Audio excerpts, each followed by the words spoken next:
ಒಬ್ಬ ನಟನಾಗಿ ತಮ್ಮ ಪಯಣ ಶುರು ಮಾಡಿದ ಇವರು ಡಬ್ಬಿಂಗ್ನಲ್ಲಿ ಕೂಡ ಸೈ ಎನಿಸಿಕೊಂಡಿದ್ದಾರೆ. ಇನ್ನೇನು ಬಿಡುಗಡೆಯಾಗಲಿರುವ ಮೂಲ ತೆಲುಗು ಚಿತ್ರ ಹನುಮಾನ್ನ ಕನ್ನಡ ಅವತರಣಿಕೆಯಲ್ಲಿ ನಾಯಕನಿಗೆ ದನಿ ನೀಡಿದ್ದು ಇವರೇ. ಹಲವಾರು ಸೂಪರ್ ಹಿಟ್ ಸಿನಿಮಾಗಳಲ್ಲಿ ಪ್ರಮುಖ ಪಾತ್ರಗಳಿಗೆ ಡಬ್ಬಿಂಗ್ ಕಲಾವಿದರಾಗಿ ಕೆಲಸ ಮಾಡಿರುವ ಇವರು ಅಪ್ಪಟ ಕನ್ನಡ ಮಣ್ಣಿನ ಪ್ರತಿಭೆ. ರಂಗಭೂಮಿಯಲ್ಲಿ ಕೂಡ ಸಕ್ರಿಯವಾಗಿ ತೊಡಗಿಸಿಕೊಂಡಿರುವ ಇವರು ಮಾತಾ ಹಾಗೂ ಕಾಮರೂಪಿಗಳ ನಾಟಕಗಳ ತಮ್ಮ ಅಭಿನಯದ ಮೂಲಕ ಜನಮನಾಗಿದ್ದಾರೆ. ನಾವು ಹೇಳ್ತಿರೋದು ಅರುಣ್ ಅವರ ಬಗ್ಗೆ. ಬನ್ನಿ ಅರುಣ್ ಅವರನ್ನ ಮಾತಾಡಿಸಿ ಅವರ ಕಲೆಯ ಪಯಣ ಸಾಗಿ ಬಂದ ಬಗೆಯನ್ನ ಅವರ ಮಾತುಗಳಲ್ಲೇ ಕೇಳೋಣ. ಅರುಣ್ ಅವರೇ, ನವಿಲು ಎಂಟರ್ಟೈನ್ಮೆಂಟ್ ಮಾತುಕತೆಗೆ ನಿಮಗೆ ಸ್ವಾಗತ. Thank you so much and ನಮಸ್ಕಾರ ಎಲ್ರಿಗೂ. ನಾಳೆ ಬಿಡುಗಡೆಯಾಗ್ತಿರೋ ಹನುಮಾನ್ ಚಿತ್ರದಲ್ಲಿ ನಾಯಕನಿಗೆ ದನಿಯಾಗಿದ್ದೀರಿ. ಅದರ ಅನುಭವ ಹೇಗಿತ್ತು? ಹನುಮಾನ್ ಮೂವಿ ಬಗ್ಗೆ ಹೇಳಬೇಕಂದ್ರೆ ಮೊದಲಿಗೆ ಆಡಿಷನ್ ಕೊಟ್ಟು ತುಂಬ ದಿನ ಆಗಿತ್ತು. ಒಂದಷ್ಟು ದಿನ ಆದಮೇಲೆ ಈವನ್ ಟ್ರೇಲರ್ ಕೂಡ ತೆಲುಗಲ್ಲಿ ರಿಲೀಸ್ ಮಾಡಿಬಿಟ್ರು. ಅದಾದಮೇಲೆ ಕೂಡ ನನಗೆ ಕಾಲೇ ಬಂದಿರಲಿಲ್ಲ. ನಾನು ಅದನ್ನು ಟ್ರೇಲರ್ ನೋಡಿಬಿಟ್ಟು ಅಂದ್ಕೊಂಡೆ ಓಕೆ ಮುಗೀತಿದ್ರ ಕತೆ, ಆಲ್ರೆಡಿ ಆಡಿಷನ್ ಕೊಟ್ಟಿದ್ದಾಯಿತು. ಬಟ್ ಇನ್ನೂ ಟ್ರೇಲರ್ ಬಂದಿದೆ ಅಂತ ಹೇಳಿದ್ರೆ ನನ್ನ ವಾಯ್ಸ್ ಓಕೆ ಆಗಿಲ್ಲ. ಸೊ ಅದನ್ನು ಬಿಟ್ಬಿಟ್ಟು ನನ್ನ ಪಡೆಗೆ ನಾನು ಬೇರೆ ಮೂವಿ ಕಡೆ ಕಾನ್ಸಂಟ್ರೇಟ್ ಮಾಡಬೇಕು ಅಂದ್ಕೊಂಡು ಆರಾಮಾಗಿ ಓಡಾಡ್ತಾ ಇದ್ದೆ. ಅದಾಗಿ ಒಂದು 2 ತಿಂಗಳಾದಮೇಲೆ ವಿಜಯ್ ರಾಯ್ ಸರ್ ಕಾಲ್ ಮಾಡಿದ್ರು. ಅದಾದಮೇಲೆ ಸ್ಟುಡಿಯೋಗೆ ಹೋದೆ. ಸ್ಟುಡಿಯೋಗೆ ಹೋಗಿ ನೋಡಿದ್ರೆ ಇಟ್ ಇಸ್ ಸೇಮ್ ಮೂವಿ. ನನಗೆ ಶಾಕ್, ಈಗ ಮೂವಿ ಇನ್ನೂ ರಿಲೀಸ್ ಆಗಿಲ್ವಾ? ಬಿಕಾಸ್ ಆ ಮೂವಿ ಬಗ್ಗೆ ಆಗಿನ್ನೂ ನನಗೇನು ಗೊತ್ತಿರಲಿಲ್ಲ. ಹಾಗಾಗಿ ಯಥಾವತ್ತು ಎಲ್ಲ ಮೂವೀಸ್ ಬರ್ತಿರ್ತವೆ ಹೋಗ್ತಿರ್ತವೆ, ಅದೇ ಥರ ಡಬ್ಬಿಂಗ್ಸ್ ಆಗ್ತಿರುತ್ತೆ, ರಿಲೀಸ್ ಆಗಿರುತ್ತೆ ಹಾಗೆ ಅಂದ್ಕೊಂಡಿದ್ದೆ. ಬಟ್ ಅಲ್ಲಿ ಹೋಗಿ ನೋಡಿದಾಗ ತುಂಬಾ ಖುಷಿ ಆಯಿತು. ಆ್ಯಕ್ಚುಲಿ ನಾನು ವಾಯ್ಸ್ ಸ್ಯಾಂಪಲ್ ಕೊಟ್ಟಿದ್ದ ಮೂವಿಗೆ ಓಕೆ ಆಗಿದೆ, ನನ್ನ ಕರೆದಿದ್ದಾರೆ ಸರಿ ಅಂತ ಹೇಳಿ ಓಕೆ. ಆವಾಗ ಮೂವಿನ ಮತ್ತೆ ಇದು ಮಾಡಿಕೊಂಡೆ. ಹನುಮ್ಯಾನ್ ಅಂತ ಕೂಡ ಹೇಳಿದ್ರು, ಇಂಗ್ಲೀಷಲ್ಲಿ ಬಂದು ಹನುಮ್ಯಾನ್ ಅಂತ ಇದು ಮಾಡ್ಕೊಂಡಿದ್ದಾರೆ. ಆ್ಯಂಡ್ ಮೂವಿ ತುಂಬಾ ಚೆನ್ನಾಗಿದೆ. ಸೊ ನನ್ನ ಜರ್ನಿ ಕೂಡ ತುಂಬಾ ಚೆನ್ನಾಗಿ ಅನ್ನಿಸ್ತಾ ಇತ್ತು. ಬಿಕಾಸ್ ಆ್ಯಕ್ಟರ್ ಏನಿದ್ದಾರೆ ಅವರು ಕೂಡ ತುಂಬಾ ಚೆನ್ನಾಗಿ ಪರ್ಫಾರ್ಮ್ ಮಾಡಿದ್ದಾರೆ. ಆ್ಯಂಡ್ ಅಂಥ ಕ್ಯಾರೆಕ್ಟರ್ಗಳನ್ನ ಮಾಡೋದಕ್ಕೆ ತುಂಬ ಖುಷಿಯಾಗಿರುತ್ತೆ. ಆ್ಯಂಡ್ ಇನ್ನೊಂದೇನೆಂದರೆ ಇಲ್ಲಿ ಹನುಮಾನ್ ಅಂತ ಹೇಳಿದ್ರೆ ಅಲ್ಲಿ ಯಾವುದೇ ಮೈಥಾಲಜಿಕಲ್ ಇರೋಂತಹ ಕಂಟೆಂಟ್ ಅಲ್ಲ ಮೂವಿ, ಬಂದು ನಾರ್ಮಲ್ ಸೋಷಿಯಲ್ ಕಂಟೆಂಟ್ ಏನಿದೆ ಅಂಥ ಒಂದು ಮೂವಿನೇ. ಆದರೆ ಅದರಲ್ಲಿ ಎಲ್ಲೋ ಒಂದು ಸಣ್ಣ ಎಲಿಮೆಂಟ್ ಇಟ್ಕೊಂಡಿದ್ದಾರೆ, ಹನುಮಾನ್ ಅನ್ನೋಂತಹದ್ದು ಅದ್ರದ್ದೊಂದು ಅಂಶ ಇಟ್ಕೊಂಡು ಮೂವಿನ ಬಿಲ್ಡ್ ಮಾಡ್ತಾ ಹೋಗಿದ್ದಾರೆ. ಸೊ ಡಬ್ಬಿಂಗ್ ಮಾಡಿದಂತೂ ತುಂಬಾ ಖುಷಿ ಆಯಿತು, ಒಳ್ಳೆ ಅನುಭವ ಆದಂತು. ನೀವು ಮೂಲತಃ ಎಲ್ಲಿಯವರು? ನಿಮ್ಮ ವಿದ್ಯಾಭ್ಯಾಸದ ಬಗ್ಗೆ ತಿಳಿಸಿ. ನಂದು ಮೂಲತಃ ಮಂಡ್ಯ, KRS ಡ್ಯಾಮ್ ಹತ್ರದಲ್ಲೇ ಬನ್ನಂಗಡಿ ಅಂತ ಊರು, ನಮ್ಮೂರು. ನನ್ನ ಕಲಿಕೆ ವಿದ್ಯಾಭ್ಯಾಸ ಆಗಿದ್ದೆಲ್ಲ ಇಲ್ಲೇ ಬೆಂಗಳೂರಲ್ಲೇ. ಅಪ್ಪ ಅಮ್ಮ ನಾವು ಚಿಕ್ಕವರಿದ್ದಾಗಲೇ ಬಂದು ಬೆಂಗಳೂರಲ್ಲಿ ಸೆಟ್ಲ್ ಆದರು. ಸೊ ಆವಾಗಿಂದ 1ನೇ ಕ್ಲಾಸಿಂದ ಅಪ್ ಟು ಇವಾಗಿನವರೆಗೂ ಬೆಂಗಳೂರಲ್ಲೇ ಇದ್ದೀವಿ. ನೀವು ಮೊದಲಿಗೆ ನಟರು, ಡಬ್ಬಿಂಗ್ ಕಡೆ ನಿಮ್ಮ ಒಲವು ಹೇಗೆ ಬೆಳೀತು? ಆ್ಯಕ್ಚುಲಿ ಮೊದಲಿಗೆ ನಟನೆ ಬಗ್ಗೆ ಹೇಳ್ಬಿಡ್ತೀನಿ. ನನ್ನ ನಟನೆ ಜರ್ನಿ ಸ್ಟಾರ್ಟ್ ಅಂತ ನೆನೆಸ್ಕೊಂಡಾಗ ಮೊದಲಿಗೆ ಒಬ್ಬರ ಹೆಸರು ಹೇಳಬೇಕು, ಉಮಾ ಮಹೇಶ್ವರ ಅಂತ. ಯಾಕಂದರೆ ನನ್ನ ಡಿಗ್ರಿಗೆ ಬರೋವರೆಗೂ ನಾನು ಆ್ಯಕ್ಟಿಂಗ್ ಬಗ್ಗೆ ಅಷ್ಟೊಂದು ಒಲವು ಇರಲಿಲ್ಲ ನನಗೆ. ನನ್ನ ಪಾಡಿಗೆ ನಾನಿದ್ದೆ. ಈವನ್ ಓದೋದು ಕೂಡ ಅಷ್ಟೇ. ಓಕೆ ಒಂದು ಡಿಗ್ರಿ ಮುಗಿಸ್ಕೊಂಡ್ರೆ ಸಾಕು, ಡಿಗ್ರಿ ಮುಗಿಸ್ಕೊಂಡು ಬಿಸ್ನೆಸ್ ಸಮಥಿಂಗ್ ಏನಾದರೂ ಈ ಥರ ನೋಡಿಕೊಂಡು ಆರಾಮಾಗಿ ಲೈಫ್ ಲೀಡ್ ಮಾಡ್ಕೊಂಡು ಹೋದರೆ ಸಾಕು ಅನ್ನೋ ಥರ ಇತ್ತು. ಬಟ್ ಹಾಗಂತ ಆ್ಯಕ್ಟಿಂಗ್ ಮಾಡ್ಬೇಕನ್ನೋದು ಇಷ್ಟ ಇರಲೇ ಇಲ್ಲ ಅಂತೇನಲ್ಲ, ಬಟ್ ಅಷ್ಟು ಲೈಕ್ ಇರಲಿಲ್ಲ, ಹೋಗಲೇಬೇಕು ಅನ್ನೋಂಥದ್ದು ಅನಿಸಿರಲಿಲ್ಲ ಅಲ್ಲಿವರೆಗೂ.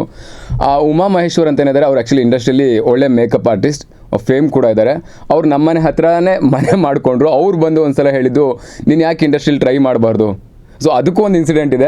ಅದೇನೆಂದರೆ ನಮ್ಮ ಮನೆ ಹತ್ರ, ಇವನ್ ನಮ್ಮನೆ ಹತ್ರದಲ್ಲಿ ಸ್ಟುಡಿಯೋಸ್ಗಳಿದ್ದಾವೆ. ಅಲ್ಲಿ ಯಾವುದೋ ಸೀರಿಯಲ್ ಶೂಟಿಂಗ್ ನೋಡೋದಕ್ಕೆ ನಾನು ಹೋಗಿದ್ದೆ. ಆವಾಗ ಅಲ್ಲಿ ಒಬ್ಬ ಆ್ಯಕ್ಟರ್ ಆ್ಯಕ್ಟ್ ಮಾಡ್ತಾಯಿದ್ದು ನೋಡಿ ನಾನು ಬಂದು ಅವ್ರ ಹತ್ರ ಡಿಸ್ಕಸ್ ಮಾಡಿದೆ, ಅಣ್ಣ ಯಾರೋ ಆ್ಯಕ್ಟ್ ಮಾಡ್ತಿದ್ರು. ಸೊ ಅವ್ರು ನೋಡಿದ್ರೆ ಆ್ಯಕ್ಟಿಂಗಲ್ಲಿ ಇನ್ನೂ ಒಂದಷ್ಟು ಏನೋ ಬೇಕಿತ್ತೇನೋ ಅಂತ ಅನಿಸ್ತಾಯಿತ್ತು ನನಗೆ ಅಂದ್ಕೊಂಡು ಹೇಳಿದೆ. ಆ ಮೂಮೆಂಟ್ ಅವ್ರು ಹೇಳಿದ್ರು, ನೀನು ಟ್ರೈ ಮಾಡಿ ನೋಡು, ಈ ಥರ ಆ್ಯಕ್ಟಿಂಗ್ ಬಾ. ಅಣ್ಣ ನಾವೆಲ್ಲ ಆ್ಯಕ್ಟಿಂಗ್ ಬರೋದಕ್ಕೆ ಆಗುತ್ತೆ ಅಣ್ಣ, ಅದಕ್ಕೆಲ್ಲ ದೊಡ್ಡ ಏನೋ ತುಂಬಾ ಕಲ್ತಿರಬೇಕು ಆ್ಯಂಡ್ ನೋಡೋಕ್ಕೂ ತುಂಬ ಚೆನ್ನಾಗಿರಬೇಕು. ಲೈಕ್ ಆ್ಯಕ್ಚುಲಿ ಹೀಗೆ ಹೇಳಿದ್ದೆ. ಆಮೇಲೆ ಅವ್ರು ಹೇಳಿದ್ರು, ಇಂಡಸ್ಟ್ರಿಗೆ ಬಂದಾಗ ಎಲ್ಲರೂ ಹೀಗೆ ಇರ್ತಾರಪ್ಪ, ಕಲಿಯೋದು ತುಂಬಾ ಇರುತ್ತೆ, ನೀನು ಹೆದರ್ಕೋಬೇಡ, ಆರಾಮಾಗಿ ಟ್ರೈ ಮಾಡು ಅಂತ ಹೇಳಿ ಅವರು ಆ್ಯಕ್ಚುಲಿ ರಂಗಭೂಮಿ ಕಡೆ ಹೋಗೋ ಮೊದಲಿಗೆ ಅಲ್ಲಿ ಹೋಗಿ ಆ್ಯಕ್ಟಿಂಗ್ನ ಕಲ್ತ್ಕೊ. ಅದಾದಮೇಲೆ ಹೋಗ್ತಾ step by step acting chances ಸಿಗ್ತಾ ಹೋಗುತ್ತೆ ಆ್ಯಂಡ್ ನೀನು ಶ್ರಮ ಪಡಬೇಕಾಗತ್ತೆ. ಸೊ ಹೀಗೆ ಹೇಳಿ ಗೈಡ್ಲೈನ್ಸ್ ಕೊಟ್ಟು ಆ್ಯಕ್ಚುಲಿ ನನ್ನನ್ನು ಈ ಕಡೆ ನೋಡೋ ಹಾಗೆ ಮಾಡಿದ್ರು. ಅದಾದಮೇಲೆ ಇನ್ನೊಬ್ಬರು ಹೆಸರು ಹೇಳಬೇಕು, ಡಾಕ್ಟರ್ ಬೇಲೂರು ರಘುನಂದನ್ ಅಂತ. ಆ್ಯಕ್ಚುಲಿ ನಮ್ಮ ಪ್ರೊಫೆಸರ್, ಲೆಕ್ಚರರ್, ಅವರು ಕನ್ನಡ ಲೆಕ್ಚರರ್. ಅವ್ರಿಗೆ ಏನು ಅನ್ನಿಸ್ತೇನೋ ಗೊತ್ತಿಲ್ಲ, ನನ್ನನ್ನು ನೋಡಿದ್ದೆ ಕಾಲೇಜಲ್ಲಿ. ಅವರು ಹೇಳಿದ್ರು, ಈ ಥರ ನಾಟಕ ನಡೀತಿದೆಯಪ್ಪ, ಬಂದು ಸೇರ್ಕೊ ನಾಟಕದಲ್ಲಿ ನೀನು ಅಂತ ಹೇಳಿದ್ರು. ಸರ್ ಇಲ್ಲ, ನನಗೆ ಅಷ್ಟೊಂದು ಇಂಟ್ರೆಸ್ಟ್ ಇಲ್ಲ, ನಾನು ಬೇರೆ ಕಡೆ ಹೋಗಬೇಕು ಅಂದ್ಕೊಂಡಿದ್ದೀನಿ ಅಂತ ಹೇಳಿದೆ. ಇಲ್ಲ, ನೀನು ಮೊದಲು ಬಂದು ನಾಟಕಕ್ಕೆ ಸೇರ್ಕೊ, ರಂಗಭೂಮಿಯಲ್ಲಿ ಕಲಿ ನೀನು, ಅದಾದಮೇಲೆ ಒಳ್ಳೆ ಫ್ಯೂಚರ್ ಇರುತ್ತೆ ನಿನಗೆ. ಸೊ ಇಷ್ಟೇ ಹೇಳಿದ್ದು. ಅದ್ರ ಮಾರನೇ ದಿನಕ್ಕೆ ಹೋಗಿ ರಂಗಭೂಮಿ ಅಂದರೆ ಕಾಲೇಜಲ್ಲೇ ಥಿಯೇಟ್ರ್ ಕ್ಲಬ್ ಇತ್ತು, ಅಲ್ಲಿಗೆ ಸೇರಿಕೊಂಡೆ. ಸೊ ಅಲ್ಲಿಂದ ನನ್ನ ಆ್ಯಕ್ಟಿಂಗ್ ಜರ್ನಿ ಶುರು ಆಯಿತು. ಅದಾದಮೇಲೆ ಸಾಕಷ್ಟು ನಾಟಕಗಳಲ್ಲೂ ಆ್ಯಕ್ಟ್ ಮಾಡಿದೆ. ಅದಾದಮೇಲೆ ಒಂದಷ್ಟು ಸೀರಿಯಲ್ಸ್ಗಳು ಮತ್ತು 1-2 ಸಿನಿಮಾದಲ್ಲೂ ಆ್ಯಕ್ಟ್ ಮಾಡಿದ್ದೀನಿ. ಇದ್ರ ಜೊತೆಗೆ ಸೊ ಫುಲ್ ಟೈಮ್ ಆ್ಯಕ್ಟಿಂಗ್ ಅಂತ ಡಿಸೈಡ್ ಆಗೋಗಿತ್ತು ಆಲ್ರೆಡಿ. ಫುಲ್ ಟೈಮ್ ಆ್ಯಕ್ಟಿಂಗ್ ಅಂದಮೇಲೆ ತುಂಬ ಜನಕ್ಕೆ ಗೊತ್ತಿರುತ್ತೆ, ಅಲ್ಲಿ ತುಂಬಾ ಸ್ಟ್ರಗಲ್ಸ್ ಇದ್ದೇ ಇರುತ್ತೆ. ಆ್ಯಂಡ್ ಬೇಗ ಅಂದ್ಕೊಂಡಿದ ತಕ್ಷಣ ಯಾವುದು ಕ್ಯಾರೆಕ್ಟರ್ ಸಿಗೋದಿಲ್ಲ. ಆ್ಯಂಡ್ ಜೊತೆಗೆ ಎಕನಾಮಿಕಲ್ಲೂ ಕೂಡ ನೋಡ್ಕೋಬೇಕಾಗತ್ತೆ. ಈಗ ಡಿಗ್ರಿ ಮುಗಿದ ತಕ್ಷಣ ಅಫ್ಕೋರ್ಸ್ ಎಲ್ಲರೂ ಎಕ್ಸ್ಪೆಕ್ಟ್ ಮಾಡಿದೇನು, ಮಗ ಕೆಲಸಕ್ಕೆ ಹೋಗಲಿ, ಒಳ್ಳೆ ಸಂಪಾದನೆ ತೊಗೊಳ್ಳಿ, ಚೆನ್ನಾಗಿ ಸೆಟ್ಲ್ ಆಗಬೇಕು ಅವನು ಅನ್ನೋದಿದ್ದೇ ಇರುತ್ತೆ. ನಾನು ಆಲ್ರೆಡಿ ಎಲ್ಲ ನಾನು ಆ್ಯಕ್ಟಿಂಗ್ಗೆ ಹೋಗಬೇಕು ಅಂತ ಡಿಗ್ರಿ ಮುಗಿಯೋಷ್ಟರಲ್ಲಿ ಫಿಕ್ಸ್ ಆಗಿ ರಂಗಭೂಮಿ ಕಡೆ ಎಲ್ಲ ತಿರುಗಿ ಆಗೋಗಿತ್ತು. ಸೊ ಆವಾಗ ಅದ್ರ ಜೊತೆಗೆ ಸಣ್ಣ ಪುಟ್ಟ ಕೆಲಸಗಳು ಕೂಡ ಮಾಡ್ತಿದ್ದೆ. ರಂಗಭೂಮಿಗೆ ಹೋಗ್ಬೇಕಾದ್ರೆ ಎಲ್ಲ ಅದ್ರ ಜೊತೆಗೆ ಓಕೆ ಪಾರ್ಟ್ ಟೈಮ್ ವರ್ಕ್ ಅಂತ ಆಗಲಿ ಫುಲ್ ಟೈಮ್ ಸೇರಿಕೊಂಡೆ. ಫುಲ್ ಟೈಮ್ ಅಲ್ಲಿ ವರ್ಕ್ ಮಾಡೋಕ್ಕಾಗಲಿಲ್ಲ, ಯಾಕಂದರೆ ಒಂದಷ್ಟು ಸಪೋರ್ಟ್ ಮಾಡೋರು ಬೇಕಾಗುತ್ತೆ ಕೆಲಸದ ಜಾಗದಲ್ಲೂ ಕೂಡ, ಈ ಥರ ಆ್ಯಕ್ಟಿಂಗ್ ಅದು ಇದು ಅಂತೆಲ್ಲ ಹೋಗಬೇಕಾದ್ರೆ. ಸೊ ಸ್ಕೆಡ್ಯೂಲ್ ಯಾವಾಗಲೂ ಒಂದೇ ಥರ ಇರೋದಿಲ್ಲ ಅಂತ ಹೇಳಿ ಸೊ ಬಿಟ್ಟು ಪಾರ್ಟ್ ಟೈಮ್ ವರ್ಕ್ ಮಾಡ್ತಿದ್ದೆ. ಅದಾದಮೇಲೆ ಪಾರ್ಟ್ ಟೈಮ್ ವರ್ಕು ಮಾಡೋಕ್ಕಾಗಲಿಲ್ಲ. ಸೊ ಈ ಥರ ಎಲ್ಲ ನೋಡ್ಕೊಂಡು ಹೋಗಬೇಕಾದ್ರೆ ಸಿನಿಮಾ ಸೀರಿಯಲ್ಸ್ ಶುರುವಾಗಿತ್ತು. ಸೀರಿಯಲ್ಸಲ್ಲಿ ಆ್ಯಕ್ಟ್ ಮಾಡ್ತಾಯಿದ್ದೆ, ಬಟ್ ಅರ್ನಿಂಗ್ಸ್ ಅಷ್ಟೊಂದು ಏನೂ ಇರಲಿಲ್ಲ. ಸೊ ಅದಕ್ಕೂ ಮುಂಚೆ ಓಕೆ ಇನ್ನೇನಾದರೂ ಮಾಡ್ಬೋದಾ, ನಾನು ಆ್ಯಕ್ಟರ್ ಆಗಿರೋದ್ರಿಂದ ಇನ್ನೂ ಏನಾದರೂ ಇದೇ ಫೀಲ್ಡಲ್ಲಿ ಕೆಲಸ ಹುಡ್ಕೋಬೇಕಲ್ಲ ಅಂತ ಯೋಚನೆ ಮಾಡಬೇಕಾದ್ರೆ ಗೊತ್ತಾಗಿದ್ದೆ ಡಬ್ಬಿಂಗ್. ಸೊ ಆಗೊಂದಷ್ಟು ಜನನ ಕೇಳಿದ್ದೆ, ಸೊ ಡಬ್ಬಿಂಗ್ ಹೇಗಿರುತ್ತೆ ಹೇಳಿ, ಎಲ್ಲಾದರೂ ಚಾನ್ಸ್ ಇದ್ದರೆ ಹೇಳಿ, ನಾನು ಡಬ್ಬಿಂಗ್ ಮಾಡ್ತೀನಿ, ಈ ಥರ ಯಾವ ಕ್ಯಾರೆಕ್ಟರ್ ಇದ್ರೂ ಪರವಾಗಿಲ್ಲ ನಾನು ಮಾಡ್ತೀನಿ ಅಂದ್ಕೊಂಡು. ಅದಾಗ ಒಂದು 2 ವರ್ಷ ಯಾವುದೂ ಕೂಡ ಡಬ್ಬಿಂಗ್ ಬಗ್ಗೆ ಇನ್ಫಾರ್ಮೇಷನ್ ಏನೂ ಇರಲಿಲ್ಲ. ಅದಾದಮೇಲೆ ಒಬ್ಬರು ಪುನೀತ್ ಬಾಬು ಅವರು ಆ್ಯಕ್ಚುಲಿ ಒಂದು ಸ್ಟುಡಿಯೋಗೆ ರೆಫರ್ ಮಾಡಿದ್ರು. ಇಲ್ಲ ಅಲ್ಲಿ ಸ್ಟುಡಿಯೋಗೆ ಹೋದೆ, ಬಟ್ ಅಲ್ಲೂ ಓಕೆ ಆಗಿರಲಿಲ್ಲ. ನೆಕ್ಸ್ಟ್ ಏನು ಮಾಡೋದು, ಎಲ್ಲೂ ಡಬ್ಬಿಂಗು ಚಾನ್ಸಸ್ ಸಿಗ್ತಿಲ್ಲ. ಆ್ಯಂಡ್ ಓಕೆ ರಂಗಭೂಮಿ ಕಡೆ ಅಂತೂ ಆ್ಯಕ್ಟಿಂಗ್ ಮಾಡೋದು ನಡೀತಾ ಇದೆ, ನಾಟಕಗಳಲ್ಲಿ ಆ್ಯಕ್ಟ್ ಮಾಡ್ತಾನೆ ಇದ್ದೆ, ಶೂಟಿಂಗ್ಸು ಓಕೆ ನಡೀತಾ ಇತ್ತು. ಇನ್ನೇನಾದ್ರು ಮಾಡಬೇಕಲ್ಲ ಅಂತ ಹೇಳಿ ಆಡಿಯೋ ಬುಕ್ ಅಂತ ಹೇಳಿ ಯೂಟ್ಯೂಬಲ್ಲಿ ನಾನೇ ಜಸ್ಟ್ ಮೊಬೈಲಲ್ಲಿ ರೆಕಾರ್ಡ್ ಮಾಡೋದು, ಅದನ್ನು ಎಡಿಟ್ ಮಾಡೋದು, ಮೊಬೈಲಲ್ಲಿ ಮಾಮೂಲಿ ಯೂಟ್ಯೂಬಲ್ಲಿ ಅಪ್ಲೋಡ್ ಮಾಡೋದು, ಹೀಗೆ ಮಾಡ್ತಿದ್ದೆ. ಅದ್ರ ಜೊತೆಗೆ ಏನಂದರೆ ಅದನ್ನು ಸ್ಟುಡಿಯೋಸಿಗೆ ಕಳ್ಸೋಕೆ ಟ್ರೈ ಮಾಡ್ತಿದ್ದೆ. ಯಾರಾದರೂ ನೋಡಿದ್ರೆ ಇವನ್ ಅಲ್ಲಾದರೂ ಕರೀತಾರೇನೋ ನನ್ನ ಸ್ಟುಡಿಯೋಗೆ, ಏನಾದರೂ ಚಾನ್ಸ್ ಸಿಗ್ಬೋದು ಡಬ್ಬಿಂಗ್ ಮಾಡೋದಕ್ಕೆ ಅಂತ ಹೇಳಿ. ಇವನ್ ಆಗಲೂ ವರ್ಕ್ ಆಗಿರಲಿಲ್ಲ. ಬಟ್ ಕೊರೋನಾ ಅಂತ ಏನು ಬಂತು, ಆ್ಯಕ್ಚುಲಿ ಅಲ್ಲಿಂದನೇ ನಂದು ಡಬ್ಬಿಂಗ್ ಕೆರಿಯರ್ ಶುರುವಾಗಿದ್ದು. ನನ್ನ ಫ್ರೆಂಡ್ ತೇಜಸ್ವಿನಿ ಅಂತ ಇದ್ಲು, ಅವಳು ಸಿರಿ ಕನ್ನಡದಲ್ಲಿ ಯಾವುದೋ ಸೀರಿಯಲ್ ಡಬ್ ಮಾಡೋಕ್ಕೆ ಅಂತ ಹೋಗ್ತಾ ಇದ್ದೀನಿ ಅಂತ ಜಸ್ಟ್ ಫೋನಲ್ಲಿ ಹೇಳಿದ್ದಷ್ಟೇ. ಇಮಿಡಿಯೇಟ್ಲಿ ನಾನು ಕೇಳಿದೆ, ನನಗೂ ಯಾವ್ದಾದ್ರು ಇದ್ದರೆ ಹೇಳು ಡಬ್ಬಿಂಗ್ ಪ್ಲೀಸ್, ನಾನು ಡಬ್ಬಿಂಗ್ ಮಾಡಬೇಕಂತ ತುಂಬ ಆಸೆ ಇದೆ ನನಗೆ ಅಂತ. ಅವಳು ಇಮಿಡಿಯೇಟ್ಲಿ ಓಕೆ, ನಾನು ಅವತ್ತು ಹೋಗಿದ್ದೆ, ಸಂಜೆಗೆ ಫೋನ್ ಮಾಡಿದ್ಲು, ಈ ಥರ ವಾಯ್ಸ್ ಸ್ಯಾಂಪಲ್ಗೆ ಬರಬೇಕಂತೆ, ನೀನು ಕೇಳ್ತಿದ್ದಾರೆ ಸಿರಿ ಕನ್ನಡದಲ್ಲಿ ಬಾ ಅಂತ ಹೇಳಿದ್ಲು. ಸರಿ, ಮಾರನೇ ದಿನ ಹೋಗಿದ್ದೆ. ಯಾವುದೋ ಒಂದು ನೆಗೆಟಿವ್ ಸಣ್ಣ ರೋಲ್ಗೆ ಅಂತ ವಾಯ್ಸ್ ಟೆಸ್ಟ್ ಮಾಡಿದ್ರು ಅವರು. ವಾಯ್ಸ್ ಟೆಸ್ಟ್ ಮಾಡಿ ಆಚೆ ಇನ್ನೂ ಬಂದಿರಲಿಲ್ಲ. ಅಷ್ಟರಲ್ಲಿ ಮತ್ತೆ ಕರೆದ್ರು, ಇಲ್ಲ ಒಂದು ಲೀಡ್ ಕ್ಯಾರೆಕ್ಟರ್ ಇದೆ ಆ ಸೀರಿಯಲ್ ಲೀಡ್ ಕ್ಯಾರೆಕ್ಟರ್ ಇದೆ, ಅದಕ್ಕೆ ನೀವು ವಾಯ್ಸ್ ಸ್ಯಾಂಪಲ್ ತಗೋಬಹುದಾ ಅಂತ ಕೇಳಿದ್ರು. ಸರಿ ಸರ್ ಆಗಲಿ ಅಂದ್ಕೊಂಡು ಹೋದೆ. ಆವಾಗ ತೊಗೊಂಡಿದ್ದೆ. ಅಲ್ಲಿಂದ ವಾಯ್ಸ್ ಓಕೆ ಆಯಿತು. ಸೊ ಡಬ್ಬಿಂಗ್ ಜರ್ನಿ ಕೂಡ ಶುರುವಾಯಿತು ಅಲ್ಲಿಂದ. ಆ್ಯಕ್ಟಿಂಗ್ ಮಾಡಿರೋದು ಬಂದು ಜೈ ಹನುಮಾನ್, ಅದು ಆದಮೇಲೆ ಅಗ್ನಿಸಾಕ್ಷಿ ಅನ್ನೋದ್ರಲ್ಲಿ ಸಣ್ಣ ಪುಟ್ಟ ಕ್ಯಾರೆಕ್ಟರ್ಸ್ ಮಾಡಿದ್ದೀನಿ. ಅಗ್ನಿಸಾಕ್ಷಿಲಿ ಒಂದು ಸಣ್ಣ ಕ್ಯಾರೆಕ್ಟರ್ ಮಾಡಿದ್ದೀನಿ. ಗಟ್ಟಿಮೇಳ ಅನ್ನೋದ್ರಲ್ಲಿ ಶುರುವಾತಲ್ಲಿ ಅದೊಂದು ಪ್ಯೂನ್ ಕ್ಯಾರೆಕ್ಟರ್ ಬರುತ್ತೆ, ಅದೊಂದು ಸಣ್ಣ ಕ್ಯಾರೆಕ್ಟರ್ ಮಾಡಿದ್ದೆ. ಅದಾದಮೇಲೆ ಒಂದು ಫುಲ್ ಪ್ಲೇಟ್ ಅಂದರೆ ಸ್ವಲ್ಪ ಜಾಸ್ತಿ ಪ್ರಾಮುಖ್ಯತೆ ಇರೋಂಥ ಕ್ಯಾರೆಕ್ಟರ್ ಸಿಕ್ಕಿದೆ ಅಂದರೆ ಗೀತಾ ಸೀರಿಯಲಲ್ಲಿ ಈವನ್ ಈಗಲೂ ಕೂಡ ಅದು ಖುಷಿ ಆಗುತ್ತೆ. ಆ ಸೀರಿಯಲಿಂದನೇ ಹೇಳಬೇಕಂದ್ರೆ ಮನೇಲೂ ಕೂಡ ಸ್ವಲ್ಪ ಧೈರ್ಯ ಬಂದಿದ್ದು. ಓಕೆ ಏನೋ ಮಾಡ್ತಿದ್ದಾನೆ, ಜನ ಎಲ್ಲರೂ ಮಾತಾಡ್ಸೋಕೆ ಶುರು ಆದರು. ಈವನ್ ರಿಲೇಟಿವ್ಸ್ ಎಲ್ಲರೂ ಸೀರಿಯಲ್ ನೋಡ್ತಾ ಇದ್ದವರೆಲ್ಲ ಮಾತಾಡ್ಸೋದು. ಇವನ್ ನಮ್ಮ ಅಪ್ಪ ಅಮ್ಮ ಹೋದ್ರು, ನಿಮ್ಮ ಮಗನೆಲ್ವ ಮಾಡ್ತಿರೋದು, ಹೀಗೆಲ್ಲ ಕೇಳೋದು ನೋಡಿ ಮನೆಯವ್ರಿಗೂ ಖುಷಿ ಆಯಿತು. ಪರವಾಗಿಲ್ಲ, ಹುಡುಗ ಏನೋ ಮಾಡ್ತಿದ್ದಾನೆ, ಧೈರ್ಯವಾಗಿ ನಂಬ್ಕೊಂಡು ಬಿಡ್ಬೋದು ಅನ್ನೋ, ಲೈಕ್ ಇಲ್ಲೇ ಮುಂದುವರೆಗೆ ಬಿಡ್ಬೋದು ಅಂತ ಹೇಳಿ.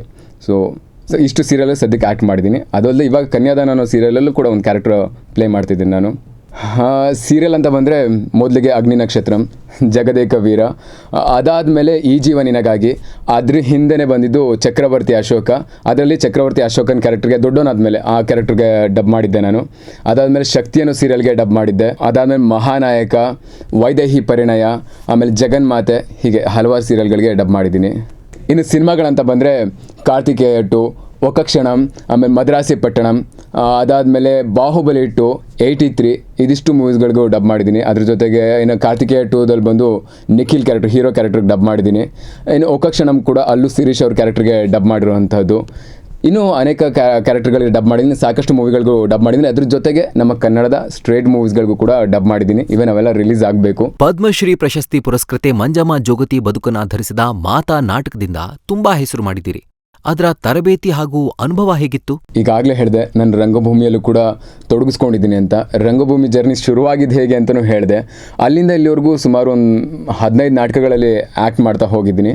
ಆದರೆ ಇತ್ತೀಚೆಗೆ ಮಾಡಿದ ನಾಟಕಗಳಂದರೆ ಕಾಮರೂಪಿಗಳು, ಸಂಚಯ ತಂಡದ ಕಾಮರೂಪಿಗಳು, ಅದಾದಮೇಲೆ ಮಾತಾ. ಆ್ಯಕ್ಚುಲಿ ನೀವು ಮಾತಾ ನಾಟಕದ ಬಗ್ಗೆ ಕೇಳ್ತಿದ್ರಿ. ಮಾತಾ ನಾಟಕದ ಬಗ್ಗೆ ಹೇಳಬೇಕಂದ್ರೆ ತುಂಬಾ ಒಳ್ಳೆ ಎಕ್ಸ್ಪೀರಿಯೆನ್ಸ್ ಅದು. ಈಗ ಆಗಲೇ ಹೇಳಿದ್ದೆ ನಾನು ರಂಗಭೂಮಿಗೆ ಹೇಗೆ ಬಂದೆ, ಏನು ಎತ್ತಂತ ಎಲ್ಲ ಹೇಳಿದ್ದಾಗಿತ್ತು. ರಂಗಭೂಮಿಯಲ್ಲಿ ಇದುವರೆಗೂ ನಾನು ಹೆಚ್ಚು ಕಡಿಮೆ ಒಂದು 15 ನಾಟಕಗಳಲ್ಲಿ ಆ್ಯಕ್ಟ್ ಮಾಡಿದ್ದೀನಿ. ಅದರಲ್ಲಿ ನೀವು ಕೇಳ್ತಾ ಇದ್ದಿದ್ದು ಮಾತಾ ನಾಟಕದ್ದು. ಮಾತನಾಡ್ಕದ ಹೇಳಬೇಕಂದ್ರೆ ಅದರಲ್ಲಿ ನಾನು ಸೆಲೆಕ್ಟ್ ಆಗಿದ್ದೆ ಒಂಥರ ನನಗೆ ಆಶ್ಚರ್ಯ ಆಗ್ತಾ ಇದೆ. ಯಾಕಂತ ಹೇಳಿದ್ರೆ ನಮ್ಮ ಸರ್ ಕಾಲ್ ಮಾಡಿದ್ರು, ಏನೋ ಮಾತಾಡಬೇಕು ಬಾರಪ್ಪ ಅಂತ ಹೇಳಿ. ಅದಕ್ಕೂ ಮುಂಚೆ ಏನಂದರೆ ಯಾವುದೋ ಒಂದು ನಾಟಕ ಮಾಡಬೇಕು, ಆ ಕ್ಯಾರೆಕ್ಟರ್ ನೀನೇ ಮಾಡಬೇಕು ಅಂತ ಹೇಳಿ ಪ್ಲ್ಯಾನ್ ಆಗಿತ್ತು. ಸೊ ಆ ನಾಟಕದ ಬಗ್ಗೆ ಮಾತಾಡೋಕೆ ಕರಿತಿದ್ದಾರೇನೋ ನನ್ನ ಅಂತ ಅಂದ್ಕೊಂಡು ಸರ್ ಮನೆಗೆ ಹೋದೆ. ತಕ್ಷಣ ಅವ್ರು ಹೇಳಿದ್ರು, ನೋಡೋಣ ಆ ನಾಟಕ ಸ್ವಲ್ಪ ಲೇಟ್ ಆಗುತ್ತೆ, ಇನ್ನೊಂದು ಕಾನ್ಸೆಪ್ಟ್ ಇದೆ, ಈ ಕಾನ್ಸೆಪ್ಟನ್ನ ಮೊದಲು ಮಾಡಿಬಿಡೋಣ, ಅದಾದ್ಮೇಲೆ ಬೇಕಾದ್ರೆ ಇನ್ನೊಂದು ಮುಂಚೆ ಏನು ಮಾತಾಡಿದ್ವಿ ಆ ನಾಟಕ ತೊಗೊಂಡ್ರೆ ಆಯಿತು ಅಂತ ಹೇಳಿದ್ರು. ಸರಿ ಸರ್ ಆಯಿತು, ಯಾವ ನಾಟಕ ಅದು ಅಂತ ಕೇಳಿದ್ದಕ್ಕೆ ಈ ಥರ ಜೋಗ್ತಿ ಮಂಜಮ್ಮ ಅಂತ ಒಬ್ಬರಿದ್ದಾರೆ, ನೀನು ಕೇಳಿರಬಹುದು, ಪದ್ಮಶ್ರೀ ಪ್ರಶಸ್ತಿ ಪುರಸ್ಕೃತರು ಆ್ಯಂಡ್ ಟ್ರಾನ್ಸ್ಜೆಂಡರ್ ಅವರು. ಸೊ ಇವ್ರ ಪಾತ್ರನ ನೀನು ಅಭಿನಯ ಮಾಡ್ಬೋದಲ್ವಾ. ಆ್ಯಕ್ಚುಲಿ ಏನಂದರೆ ಅದು ಅಲ್ಲದೆ 1 man ಶೋ, ಅದು ನಾನು ಒಬ್ಬನೇ ಆ್ಯಕ್ಟರು. ಆ್ಯಂಡ್ ಆಪ್ಷನ್ ಕೊಟ್ಟರು, ಇಬ್ಬರು ಆ್ಯಕ್ಟರ್ ಮಾಡ್ಬೋದಲ್ಲ, ನೀನು ಒಬ್ಬನೇ ಮಾಡ್ತೀಯಲ್ಲ, ಇಬ್ಬರನ್ನ ಚಾಯ್ಸ್ ಮಾಡ್ಕೊಳ್ಳೋಣ ಅಂತ, 2 ಕ್ಯಾರೆಕ್ಟರ್ ಇರೋ ಥರ ಅಂತ ಹೇಳಿ. ನಾನು ಓಕೆ ಸರ್ ನಿಮ್ಗೆ ಹೇಗೆ ಅನಿಸುತ್ತೋ ಹಾಗೆ, ಆ್ಯಂಡ್ ಅದಕ್ಕಿಂತ ಹೆಚ್ಚಾಗಿ ನನ್ನ ಕೈಲಿ ಆ ಪಾತ್ರನ ಮಾಡ್ಸೋಕ್ಕಾಗತ್ತೆ ಅಂತ ನಿಮ್ಗೆ ನಂಬಿಕೆ ಇದ್ದರೆ ಖಂಡಿತ ನಾನು ಮಾಡೋಕ್ಕೆ ರೆಡಿ ಇದ್ದೀನಿ ಸರ್ ಅಂತ ಹೇಳಿದ್ದೆ. ಅವ್ರು ಹೇಳಿದ್ದು ಒಂದೇ ಮಾತು, ನೋಡಪ್ಪ ನಿನ್ನ ಕೈಲಿ ಮಾಡ್ಸೋಕ್ಕಾಗತ್ತೆ ಅನ್ನೋದು ನನಗೆ ಗೊತ್ತಿದೆ, ಸೊ ಹಾಗಾಗಿ ನಾನು ನಿನ್ನ ಅಪ್ರೋಚ್ ಮಾಡ್ತಾಯಿದ್ದೀನಿ, ಇಷ್ಟೇ ಹೇಳಿದ್ದು. ಓಕೆ ಸರ್ ಅಂತ ಹೇಳಿ ಆವಾಗಿಂದ ಅವ್ರ ಪಾತ್ರನ ಆ್ಯಂಡ್ ಅವ್ರ ಬಗ್ಗೆ ಅದುವರೆಗೂ ಕೂಡ ನಾನು ಅವ್ರ ಜೀವನದ ಕತೆ ಏನೂ ನನಗೆ ಅಷ್ಟಾಗಿ ಗೊತ್ತಿರಲಿಲ್ಲ. ಹೆಸರು ಕೇಳಿದ್ದೆ, ಈ ಥರ ಒಬ್ರು ಇದ್ದಾರೆ, ಮಂಜಮ್ಮನವ್ರೊಬ್ರು ಇದ್ದಾರೆ, ಇಷ್ಟೇ ನನಗೆ ಗೊತ್ತಿದ್ದು. ತಕ್ಷಣ ಅವ್ರ ಹತ್ರ ಸರ್ ಹತ್ರನೇ ಅವ್ರ ಬಗ್ಗೆ ಒಂದು ನಡುವೆ ಸುಳಿಯುವ ಹೆಣ್ಣು ಅಂತ ಒಂದು ಪುಸ್ತಕ ಇತ್ತು, ಅದನ್ನು ಕಲೆಕ್ಟ್ ಮಾಡಿಕೊಂಡು ಹೋಗಿ ಓದ್ತಾ ನನಗೆ ಗೊತ್ತಾಗಿದೆ, ಓಕೆ ಅವ್ರು ಎಷ್ಟೆಲ್ಲ ಜೀವನದಲ್ಲಿ ಸ್ಟ್ರಗಲ್ ಪಟ್ಟಿದ್ದಾರೆ, ಆಮೇಲೆ ಯಾವ ಹಾದಿಗಳನ್ನ ದಾಟಿ ಹೋಗಿದ್ದಾರೆ, ಕೊನೆಗೆ ಈಗ ಯಾವ ಹಂತದಲ್ಲಿ ಬಂದು ನಿಂತಿದ್ದಾರೆ ಅವರು. ಇದನ್ನೆಲ್ಲ ಕೇಳಿ ತುಂಬಾ ಖುಷಿ ಆಯಿತು. ಓಕೆ ಇಂಥ ಒಂದು ಕ್ಯಾರೆಕ್ಟರ್ನ ನಾನು ಪ್ಲೇ ಮಾಡ್ತಾಯಿದ್ದೀನಿ ಅಂತ ಹೇಳಿದ್ರೆ ನನಗೆ ಆ್ಯಕ್ಚುಲಿ ಜವಾಬ್ದಾರಿ ಜಾಸ್ತಿ ಇದೆ ಆ್ಯಸ್ ಎ ಆ್ಯಕ್ಟರ್ ಆಗಿ. ಯಾಕಂದ್ರೆ ನಾನು ತುಂಬಾ ಪ್ರಿಪೇರ್ ಮಾಡ್ಕೋಬೇಕಾಗತ್ತೆ. ಅದ್ರ ಜೊತೆಗೆ ಇನ್ನೊಂದಷ್ಟು ಹಾಡು ಕಲಿಬೇಕು ಅನ್ನೋದಾಗಲಿ, ಈಗ ಅವ್ರು ಹಾಡೋ ಥರನೇ ಹಾಡುಗಳು ಕಲಿಬೇಕು. ಆ್ಯಂಡ್ ಕೊಡ ಹೊತ್ಕೊಂಡು ಕುಣಿಯೋದು, ದೇವ್ರನ್ನ ಹೊತ್ಕೊಂಡು ಕುಣಿಯೋದು, ಅವ್ರದಲ್ಲಿ ಅವ್ರು ಅದ್ರ ಮುಖಾಂತರನೇ ಜನಪದ ಕಲೆನ ಉಳಿಸ್ಕೊಂಡು ಬಂದಿರೋದು. ಆ ಕೊಡ ಹೊತ್ಕೊಂಡು ಕುಣಿಯೋದೇನಿದೆ ಆ ಜನಪದ ಕಲೆನ ಉಳಿಸ್ಕೊಂಡು ಬಂದಿದ್ದಾರೆ ಅವರು. ಸೊ ಅದನ್ನು ನಾನು ಸ್ಟೇಜ್ ಮೇಲೆ ತೋರಿಸ್ಬೇಕಾಗತ್ತೆ. ಸೊ ಮೊದಲಿಗೆ as a transgender body language copy ಮಾಡಬೇಕು, ಅದನ್ನು ನಾನು ಕಲ್ತ್ಕೋಬೇಕಾಗತ್ತೆ. ಜೊತೆಗೆ ಹಾಡೋದು, ಅವ್ರದನ್ನ ಕೊಡ ಹೊತ್ಕೊಂಡು ಕುಣಿಯೋದು. ಸೊ ಇವೆಲ್ಲದೂ ಕೂಡ ನನಗೆ ಚಾಲೆಂಜಿಂಗ್ ಅನಿಸಿದ್ದು. ಅದ್ರ ಜೊತೆಗೆ ತುಂಬಾ ಮುಖ್ಯವಾದ ಚಾಲೆಂಜಿಂಗ್ ಅನಿಸಿದ್ದು ಅಂದರೆ ಕೊಡನ ಬ್ಯಾಲೆನ್ಸ್ ಮಾಡಬೇಕು ನಾನು ಆ್ಯಕ್ಚುಲಿ, ಯಾವುದೇ ರೀತಿ ಸಪೋರ್ಟ್ ಇಟ್ಕೊಳ್ದೇನೆ. ಅದಕ್ಕೆ ಸರ್ ಹೇಳಿದ್ದು, ಓಕೆ ಅವ್ರ ಮನೆಗೆ ಹೋಗೋಣ, ಒಂದು 10 ದಿನ ಅವ್ರ ಮನೇಲಿ ಆರಾಮಾಗಿ ಸ್ಟೇ ಆಗೋಣ, ಮಾತಾಡಿದ್ದೀನಿ, ಅಲ್ಲಿ ಅವ್ರು ನಿನಗೆಲ್ಲನೂ ಹೇಳ್ಕೊಡ್ತಾರೆ ಅಂತ ಹೇಳಿದ್ರು. ಬಟ್ ಕಾರಣಾಂತರಗಳಿಂದ ಮಂಜಮ್ಮ ಅವ್ರು ಬ್ಯುಸಿ ಇದ್ದಿದ್ದರಿಂದ ಆ್ಯಕ್ಚುಲಿ ಅವ್ರ ಮನೆಗೆ ಹೋಗೋಕ್ಕಾಗಲಿಲ್ಲ. ಬಟ್ ಮಧ್ಯೆ ಅವ್ರನ್ನ ಭೇಟಿಯಾಗಿ ಒಂದಷ್ಟು ವಿಚಾರಗಳನ್ನ ವಿನಿಮಯ ಮಾಡ್ಕೊಂಡ್ವಿ. ನಾಟಕಕ್ಕೆ ಏನೇನು ಬೇಕಾಗತ್ತೆ, ಪಾತ್ರಕ್ಕೆ ಏನೇನು ಬೇಕಾಗತ್ತೆ ಅನ್ನೋದೊಂದಷ್ಟು ಮಾತುಕತೆಗಳಾಯಿತು. ಅದಾದಮೇಲೆ ನಾನು ಅವ್ರ ವೀಡಿಯೋಸ್ ಎಲ್ಲನೂ ನೋಡ್ತಾ ಆಲ್ಮೋಸ್ಟ್ ಬಿನ್ಗೆ ದೇವ್ರು ಕೂಡ ಹೊತ್ಕೊಂಡು ಕುಣಿಯೋದನ್ನಾಗಲಿ ಆದಷ್ಟು ಅಭ್ಯಾಸ ಮಾಡ್ಕೊಂಡ್ವಿ. ಇದೆಲ್ಲನೂ ಕೂಡ ತುಂಬಾ ಖುಷಿ ಆಗುತ್ತೆ. ಅದಾದಮೇಲೆ ಫಸ್ಟ್ ಶೋ ಅಂತೂ ಕೇಳೋ ಹಾಗೆ ಇಲ್ಲ, ಸಿಕ್ಕಾಪಟ್ಟೆ ಭಯ ಇತ್ತು ಹೇಗಾಗುತ್ತೋ ಏನೋ ಅಂತ. ಓಕೆ ಒಂದು ಶೋ ಆದಮೇಲೆ ಇವಾಗ ಆಲ್ರೆಡಿ 20 ಶೋ ಆಗಿದೆ. ತುಂಬಾ ಖುಷಿ ಅನಿಸುತ್ತೆ ಆ ನಾಟಕ ನೆನೆಸ್ಕೊಂಡ್ರು ಕೂಡ. ನಿಮ್ಮ ಮುಂದಿನ ಗುರಿಗಳೇನು? ಮುಂದಿನ ಗುರಿಗಳು ಆ್ಯಕ್ಟಿಂಗಲ್ಲಿ ಇನ್ನೂ ಹೆಚ್ಚಿಂದೇನೋ ಹುಡುಕೋದಿದೆ ಅಂತ ಅನಿಸುತ್ತೆ. ಯಾಕಂದರೆ ಎಷ್ಟೊಂದು ಸಲ ನನಗೆ ಡೈಲಾಗ್ ಹೇಳಿ ಹೋಗೋದಾಗಲಿ, ಯಾವುದೋ ಒಂದು ಈ ಕ್ಯಾರೆಕ್ಟರ್ ಮುಗೀತಂದರೆ ಅಲ್ಲಿಗೆ ಮುಗೀತು ಅಂತ ಅನಿಸೋದಿಲ್ಲ. ಪ್ರತಿಯೊಂದು ಪಾತ್ರನ ಇನ್ನೂ ಹುಡುಕ್ತಾ ಅಂದರೆ ನಮ್ಮೊಳಗಡೆ ಅದು ಹುಟ್ಟುತ್ತಾ ಹೋಗುತ್ತೆ ಅನ್ನೋದು ಎಷ್ಟೊಂದು ಸಲ ಅನ್ನಿಸ್ತಾ ಇರುತ್ತೆ ನನಗೆ. ಆದಷ್ಟು ನೈಜವಾಗಿ ಅಂದರೆ ಪಾತ್ರ ನಿಜವಾಗ್ಲೂ ಅಲ್ಲಿ ಜೀವಿಸ್ತಿದೆಯೋ ಅನ್ನೋದನ್ನ ಎಷ್ಟು ರಿಯಾಲಿಸ್ಟಿಕ್ ಆಗುತ್ತೋ ಅಷ್ಟು ಮಟ್ಟಿಗೆ ನಾನು ನನಗೆ ಹುಡ್ಕೋದನ್ನು ಕಲಿಬೇಕು, ಅಷ್ಟು ಮಟ್ಟಿಗೆ ಅಭ್ಯಾಸ ಮಾಡಬೇಕು ಅನ್ನೋದು ನನಗೆ ತುಂಬ ಆಸೆ ಆಗ್ತಿದೆ. ಆ್ಯಂಡ್ ಇದ್ರ ಜೊತೆಗೆ ಸಾಕಷ್ಟು ನಾಟಕಗಳನ್ನ ಮಾಡಬೇಕು, ರಂಗಭೂಮಿಯಲ್ಲೂ ತೊಡಗಿಸ್ಕೊಳ್ಬೇಕು, ಜೊತೆಗೆ ಸಿನಿಮಾ, ಸೀರಿಯಲ್ ಎಲ್ಲದರಲ್ಲೂ ಒಳ್ಳೊಳ್ಳೆ ಪ್ರಾಜೆಕ್ಟ್ಗಳನ್ನ ಮಾಡಬೇಕು ಅನ್ನೋದು ನನಗೆ ತುಂಬಾ ಇಷ್ಟ ಇದೆ. ಸದ್ಯಕ್ಕೆ ಅದೇ ನನ್ನ ಗುರಿಗಳು, ಅದ್ರ ಕಡೆನೇ ಸಾಕ್ತಾ ಇದ್ದೀನಿ ಈಗ. ಹನುಮಾನ್ ಚಿತ್ರದ ಬಗ್ಗೆ ಪ್ರೇಕ್ಷಕರಿಗೆ ಏನಾದರೂ ಹೇಳೋಕೆ ಇಷ್ಟಪಡ್ತೀರಾ? ಹನುಮಾನ್ ಚಿತ್ರ ತುಂಬಾ ಚೆನ್ನಾಗಿ ಮೂಡ್ ಬಂದಿದೆ. ಇಡೀ ಟೆಕ್ನಿಷಿಯನ್ಸ್ ಇರ್ದ, ಡೈರೆಕ್ಟರ್, ಆ್ಯಕ್ಟರ್ ಎಲ್ಲರೂ ಕೂಡ ತುಂಬಾ ಚೆನ್ನಾಗಿ ವರ್ಕ್ ಮಾಡಿದ್ದಾರೆ. ಅದ್ರ ಜೊತೆಗೆ ನಮ್ಮ ಡಬ್ಬಿಂಗ್ ಆರ್ಟಿಸ್ಟ್, ಡಬ್ಬಿಂಗ್ ಟೆಕ್ನಿಷಿಯನ್ಸ್ ಎಲ್ಲರೂ ಕೂಡ ತುಂಬ ಚೆನ್ನಾಗಿ ವರ್ಕ್ ಮಾಡಿದ್ದಾರೆ. ಆ ಔಟ್ಪುಟ್ನ ನೀವು ಸಿನಿಮಾ ನೋಡಿದ್ರೆ ಗೊತ್ತಾಗುತ್ತೆ ಕೆಲಸ ಹೇಗಾಗಿದೆ ಅನ್ನೋದು. ಸೊ ಎಲ್ಲರೂ ಕೂಡ ಈಗ 12ನೇ ತಾರೀಕು ಸಿನಿಮಾ ರಿಲೀಸ್ ಆಗ್ತಿದೆ, ಬನ್ನಿ ಥಿಯೇಟ್ರಲ್ಲೇ ನೋಡಿ, ಅದರಲ್ಲೂ ಕನ್ನಡ ಭಾಷೆಯಲ್ಲೇ ನೋಡಿ. ನೀವು ಕನ್ನಡ ಭಾಷೆಯಲ್ಲಿ ನೋಡೋದ್ರಿಂದ ನಮ್ಮ ಆರ್ಟಿಸ್ಟ್ಗಳಂದರೆ ಡಬ್ಬಿಂಗ್ ಆರ್ಟಿಸ್ಟ್ಗಳೇನಿದ್ದೀವಿ ಎಲ್ಲರೂ ಎನ್ಕರೇಜ್ ಮಾಡಿದಾಗುತ್ತೆ. ಆ್ಯಂಡ್ ಕನ್ನಡನೂ ಕೂಡ ಬೆಳೆಸಬಹುದು. ಆ್ಯಂಡ್ ಯಾವುದೇ ಭಾಷೆ ಆದ್ರೇನಂತೆ, ಯಾವುದೇ ಭಾಷೆ ಸಿನಿಮಾಗಳಾದ್ರೇನಂತೆ ನಾವು ನೋಡೋದು ಕನ್ನಡದಲ್ಲೇ. ಸೊ ಹಾಗಾದಾಗ ಮಾತ್ರ ನಮ್ಮ ಕನ್ನಡಗೆ ಇನ್ನೊಂದಷ್ಟು ಶಕ್ತಿ ಸಿಗುತ್ತೆ ಅಂತ ಹೇಳೋದಕ್ಕೆ ಇಷ್ಟಪಡ್ತೀನಿ. ಇದ್ರ ಜೊತೆಗೆ ಮಾತಲ್ಲದೆ ಅದಕ್ಕೂ ಮುಂಚೆ ಹಲವಾರು ನಾಟಕಗಳ ಅಭಿನಯ ಮಾಡಿದ್ದೀನಿ. ಇವನ್ ನಾನು ವರ್ಕ್ ಮಾಡಿರೋ ಟೀಮ್ಗಳಂದರೆ ದೃಶ್ಯ, ಆಮೇಲೆ ಆಹಾರ್ಯ, ಥಿಯೇಟರ್ ಥೆರಪಿ, ಸಂಚಯ, ಆಮೇಲೆ ವ್ಯಾಸ್ಪ್ ಅನ್ನೋ ಟೀಮಲ್ಲೂ ಕೂಡ ವರ್ಕ್ ಮಾಡಿದ್ದೀನಿ. ಸೊ ಎಲ್ಲ ರಂಗಭೂಮಿಯಲ್ಲಿ ನನಗೆ ಯಾರ್ಯಾರು ಸಪೋರ್ಟ್ ಮಾಡಿದ್ದಾರೆ ಎಲ್ರಿಗೂ ಕೂಡ ಥ್ಯಾಂಕ್ಸ್ ಹೇಳೋದಕ್ಕೆ ಇಷ್ಟಪಡ್ತೀನಿ. ಇವತ್ತು ನಮ್ಮ ಜೊತೆ ಈ ಮಾತುಕತೆಯಲ್ಲಿ ಭಾಗವಹಿಸಿದ್ದಕ್ಕೆ ನಿಮಗೆ ಧನ್ಯವಾದಗಳು. Thank you so much. ನನ್ನ ಕಡೆಯಿಂದ ಕೂಡ ನನ್ನನ್ನು ಇಲ್ಲಿ ಕರೆಸಿ ಮಾತಾಡೋಕ್ಕೆ ಅವಕಾಶ ಮಾಡಿಕೊಟ್ಟಂತಹ ನವಿಲು ಎಂಟರ್ಟೈನ್ಮೆಂಟ್ ಆ್ಯಂಡ್ ಅವರ ಸಂಪೂರ್ಣ ಟೀಮ್ಗೂ ಧನ್ಯವಾದಗಳನ್ನ ಹೇಳೋದಕ್ಕೆ ಇಷ್ಟಪಡ್ತೀನಿ ನಾನು.